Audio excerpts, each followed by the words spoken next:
안녕하세요. 여러분의 막힌 속을 뻥 뚫어드리는 산소 같은 여자, 활력충전소 김활력입니다. 여러분, 우리는 태어나는 순간부터 죽을 때까지 숨을 쉬잖아요. 그런데 이 숨 쉬는 것도 방법이 있다는 사실 알고 계셨나요? 안녕하세요. 여러분의 든든한 건강 파트너, 공부하는 건강지킴이 박건강입니다. 반갑습니다. 사실 많은 분이 숨 쉬는 거야 저절로 되는 건데 뭘 배워? 라고 생각하십니다.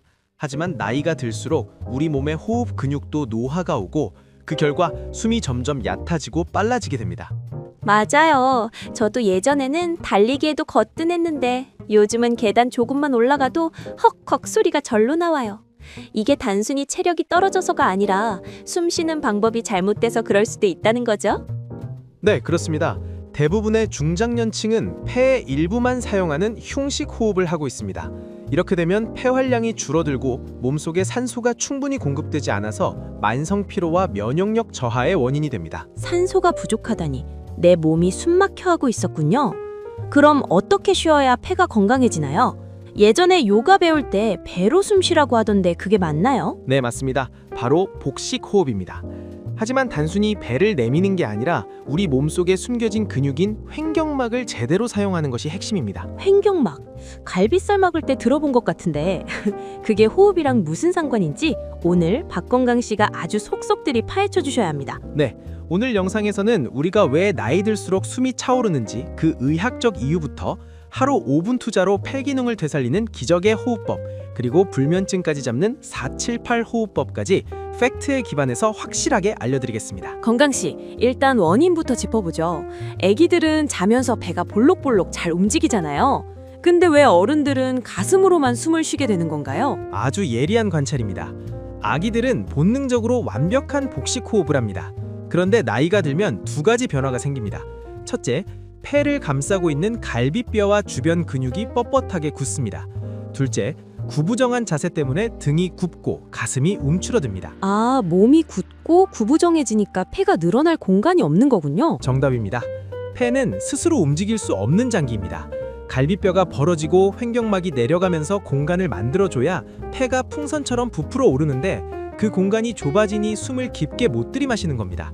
그래서 어깨와 목 근육을 억지로 써서 가슴만 들썩거리는 얕은 호흡을 하게 되는 거죠. 얕은 호흡. 그러니까 밥을 한 숟가락 가득 퍼먹어야 하는데 티스푼으로 깨작깨작 먹는 꼴이네요. 정확한 비유입니다. 깨작거리니까 산소는 부족하고 뱉어내지 못한 나쁜 공기는 폐 밑바닥에 계속 고여 있게 됩니다. 이걸 잔기량이라고 하는데요. 이 고인 공기 때문에 폐 기능이 점점 더 떨어지는 악순환이 반복됩니다. 잔기량이라니 찌꺼기 공기가 남아있다니 찝찝하네요. 그럼 이걸 싹 비우고 새 공기를 채우려면 어떻게 해야 해요? 우리 몸에는 폐를 움직이는 거대한 피스톤이 있습니다. 바로 갈비뼈 아래쪽에 낙하산처럼 펼쳐져 있는 횡격막이라는 근육입니다. 복식 호흡의 핵심은 바로 이 횡격막을 위아래로 크게 움직이는 겁니다. 횡격막을 움직인다? 어떻게 하는 건가요? 손으로 잡을 수도 없잖아요. 네, 그래서 배를 이용하는 겁니다. 숨을 들이마실 때 횡격막이 아래로 쑥 내려오면 뱃속 장기들이 눌리면서 배가 앞으로 볼록하게 나옵니다.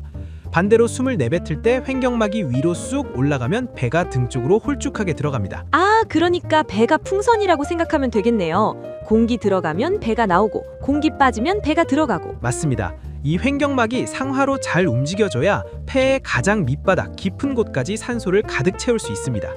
일반적인 흉식 호흡보다 산소 흡입량이 무려 3에서 5배나 많다는 연구 결과가 있습니다.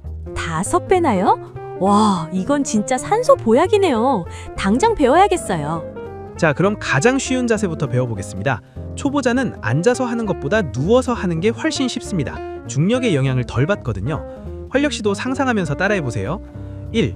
편안하게 등을 대고 눕습니다. 무릎은 세워주세요. 2. 한 손은 가슴 위에, 다른 한 손은 배꼽 위에 올려놓습니다. 3. 코로 숨을 천천히 약 3에서 4초 동안 깊게 들이마십니다. 이때 가슴에 올린 손은 움직이면 안 되는 거죠? 빙고! 가슴은 가만히 있고 배꼽 위에 올린 손만 엘리베이터 타듯이 쑥 올라와야 합니다. 배를 풍선처럼 빵빵하게 만든다고 생각하세요. 4. 입을 오므리고 숨을 천천히 6에서 8초 정도 길게 내뱉습니다. 5. 배꼽이 등 바닥에 붙는다는 느낌으로 배를 쑥 집어넣습니다. 들이마실 때 배 빵빵, 내뱉을 때 배 홀쭉. 근데 저는 자꾸 가슴이 먼저 움직이려고 해요. 오랫동안 가슴 호흡이 습관이 돼서 그렇습니다. 처음엔 어색해도 손으로 배를 느끼면서 계속 의식하다 보면 횡격막이 이제 이래야 하는구나 하고 깨어납니다. 하루에 5분 자기 전에 누워서 연습해 보세요. 자기 전에 하면 딱이겠네요.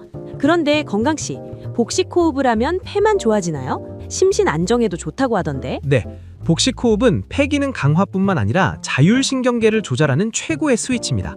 우리가 스트레스를 받으면 교감신경이 흥분해서 심장이 콩닥거리고 혈압이 오르죠. 네, 화날 때 씩씩거리잖아요. 이때 복식 호흡으로 숨을 천천히 깊게 내뱉으면 우리 몸의 브레이크인 부교감신경이 활성화됩니다.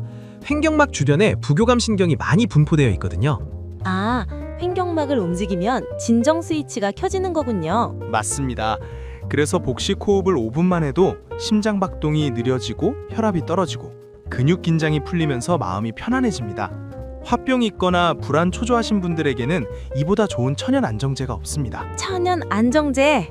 돈도 안 들고 부작용도 없고 최고네요. 건강씨, 저는 성격이 급해서 그런지 천천히 쉬는 게 잘 안 돼요.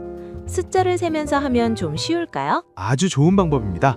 세계적으로 유명한 대체의학 전문가 앤드류 웨일 박사가 개발한 478 호흡법을 추천해드립니다.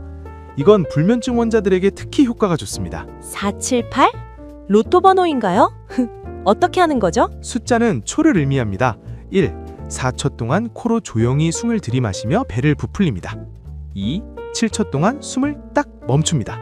3. 8초 동안 입으로 후 소리를 내며 아주 천천히 숨을 내뱉습니다. 7초 동안 숨을 참으라고요? 왜 참아요? 죽겠는데요? 죽지 않습니다. 숨을 멈추는 동안 폐 속에서 산소와 이산화탄소가 충분히 교환될 시간을 주는 겁니다. 그리고 8초 동안 길게 내뱉으면서 부교감신경을 극대화하는 거죠. 교환할 시간을 주는 거군요. 그리고 길게 뱉으면서 릴렉스. 네, 이 사이클을 3-4번만 반복해도 하품이 나오고 졸음이 쏟아질 겁니다. 잠 안 올 때 양 세지 마시고 478 호흡을 해보세요. 단 처음 하시는 분들은 어지러울 수 있으니 너무 무리하지 말고 앉거나 누워서 하셔야 합니다. 누워서 하는 건 알겠는데 평소에 걸어 다닐 때나 활동할 때는 어떻게 해요? 걸을 때도 배를 내밀어야 하나요? 걸을 때는 리듬 호흡을 하시면 좋습니다. 발걸음에 맞춰서 숫자를 세는 거죠. 예를 들어 3걸음 걸으면서 코로 들이마시고 3걸음 걸으면서 입으로 내뱉고 흡, 흡, 흡, 후, 후, 후 이렇게요. 오, 박자를 맞추니까 재밌겠는데요? 폐활량 운동도 되고요. 네, 그리고 폐 기능을 강화하는 또 하나의 꿀팁, 촛불 끄기 연순입니다. 실제로 촛불을 켜도 되고 아니면 두루마리 휴지 한 장을 벽에 대고 입으로 불어서 떨어지지 않게 버티는 연습을 해보세요. 휴지 불기요? 네, 입을 오므리고 숨을 가늘고 길게 내뱉는 연습인데 이게 기관지 내부 압력을 높여서 좁아진 기도를 넓혀주는 효과가 있습니다. 만성 폐쇄성 폐질환 환자분들의 재활치료로도 쓰이는 방법입니다. 와, 휴지 한 장으로 폐활량 늘리기. 오늘 집에 가서 당장 해봐야겠어요. 우리 남편이랑 누가 오래 버티다 내기해야지. 마지막으로 주의사항을 말씀드려야 합니다. 호흡 연습을 하다가 갑자기 어지럼증을 느끼는 분들이 계십니다. 맞아요. 풍선 불 때처럼 핑 돌 때가 있어요. 그건 평소보다 많은 양의 산소가 뇌로 갑자기 들어오거나 이산화탄소가 너무 많이 빠져나가서 생기는 현상입니다. 어지러우면 즉시 멈추고 평소대로 편하게 숨 쉬세요. 욕심부려서 너무 세게 너무 오래 참으면 안 됩니다. 무리하지 말기. 그리고 자세도 중요하겠죠? 네, 등이 구부정하면 횡격막이 눌려서 움직일 수가 없습니다. 호흡할 때는 항상 허리를 펴고 가슴을 활짝 연 상태에서 해야 효과가 있습니다. 오늘 호흡 이야기 들으면서 저도 모르게 깊은 숨을 쉬게 되네요. 가슴이 뻥 뚫리는 기분이에요. 돈 한 푼 안 들이고 내 몸을 살리는 가장 쉬운 방법이 바로 숨쉬기였다니. 네, 맞습니다. 오늘 내용을 핵심만 콕 집어 다시 정리해드리겠습니다. 첫째, 가슴이 아닌 배를 사용하는 복식 호흡을 연습하세요. 둘째, 들이마시는 것보다 내뱉는 숨을 더 길게 하세요. 셋째, 하루 5분 자기 전에 누워서 하거나 478 호흡법을 활용하세요. 여러분, 숨만 잘 쉬어도 10년은 젊어지고 스트레스도 날아갑니다. 오늘부터 얕은 숨은 그만, 배짱 두둑하게 배로 숨쉬는 활기찬 인생 살아보자고요. 네, 호흡은 생명의 시작이자 끝입니다.